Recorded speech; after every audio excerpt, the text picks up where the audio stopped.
Βρισκόμαστε στην Ισπανία και τώρα θα σας μεταδώσουμε απευθεία σύνδεση από τον Μπερναμπέου, τον Γιώργο Παπαδόπουλο. Γιώργο.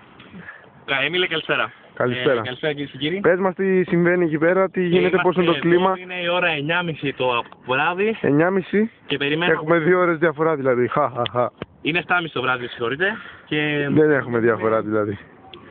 Και περιμένω από στιγμή και στιγμή. Μας ακούς, Εμίλιε? Μίλιε λέω, Γιώργο. Μια χαρά. Ναι, ναι. Είμαστε εδώ στην Ισπανία. Πώς είναι τα πράγματα, ο καιρός πώς είναι? Θα παρακαλώ να ολοκληρώσω. Ευχαριστώ. Είμαστε απέναντι από το Σαντιάγκο Μπερναμπέου σε περίπου 2 ώρες. Έχει γυναίκες εκεί, έχει. Οπότε υπολογίζω θα ξεκινήσει ο αγώνας. Ναι, ναι. Ανάμεσα στην Real Madrid και τη Manchester United.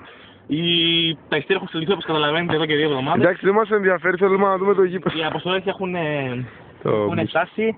Το γήπεδο φαίνεται ευθεία, από εδώ θα μεταδώσουμε. Κοίτα τα αποκριτή που στείλαμε, ρε γάμο. Σας παρακαλώ, δείξε μια το η κάμερα να δείξει το Μπερναμπέου. Μπερναμπέου. Το Σαντιάγκο Μπερναμπέου. Να το λοιπόν το γήπεδο. Σαντιάγκο Μπερναμπέου. Μέσα στο κέντρο της Μαδρίτη. Ένα στολίδι διαμάντι κυριολεκτικά για την πόλη.